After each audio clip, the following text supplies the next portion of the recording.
emotional blueprint is how we make our decisions, how we respond to events or circumstances or other people, how we respond, Yes. how we, it's really about how we feel.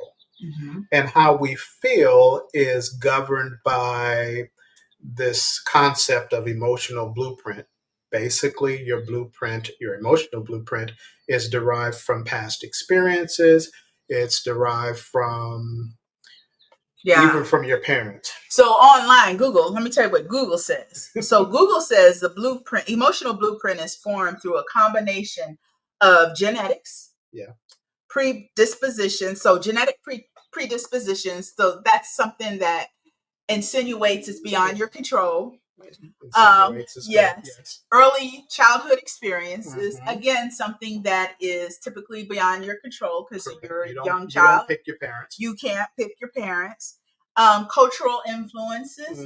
And you know what? Some of us are born in different areas of the world. Yes. And so one could say that's beyond our control. And then personal interactions, right? People that you interact with. True. And for some folks, if you're born in one, certain neighborhoods or certain society cultures and things like that, and you don't ever explore outside of that, your interactions are limited to those people that are in that space, right? True. That sphere of influence. That's true. So when I looked up emotional blueprint, it was kind of like, wow. So this is something that's created within me, but it's all influenced by all these exterior things, right? This is what Google says emotional blueprint is.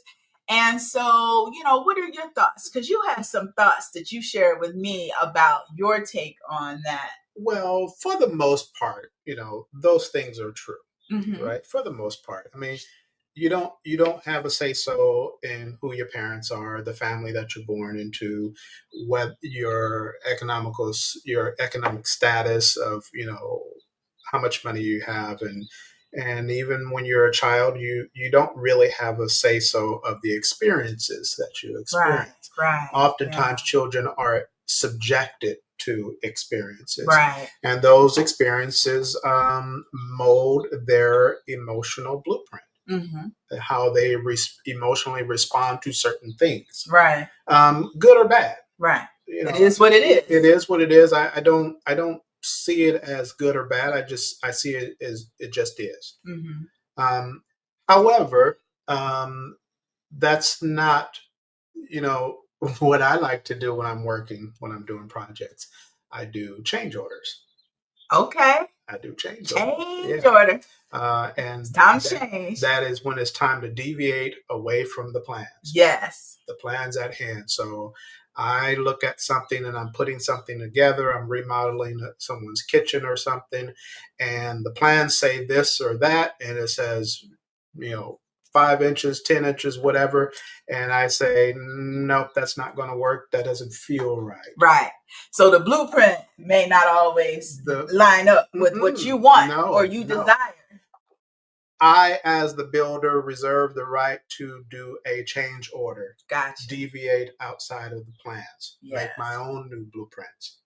And we as human beings, in regards to our emotional blueprint, we actually have the authority to change our emotional blueprint. Yes. We're not stuck with it. That's right. Yeah. That's really powerful because a lot of times, I know when I was younger, and I would go see a counselor and the first thing they want to talk about is the past, which were all those things that created that emotional blueprint. Peel the scab off. Yeah. And in some cases, that's really important.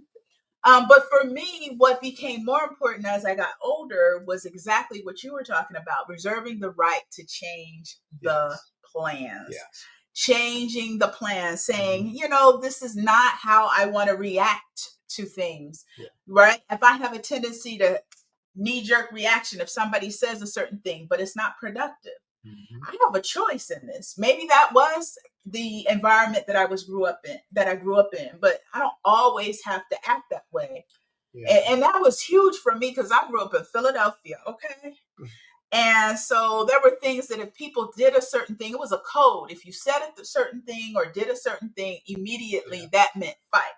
Yeah, our emotional blueprints are often governed or reinforced or policed by people outside of ourselves. Yeah. So we stay in that space because so and so said this is how you're supposed to do it. Yeah. Or if you don't do it this way, you get ridiculed or you get beat on or or you lose out or you're this lone ranger that's by yourself and you don't have no friends or whatever.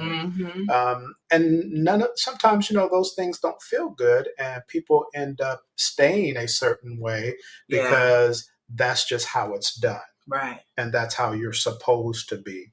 But I'm a firm believer that whatever emotion I'm exuding, if it doesn't serve me, then it's time to change it. Right.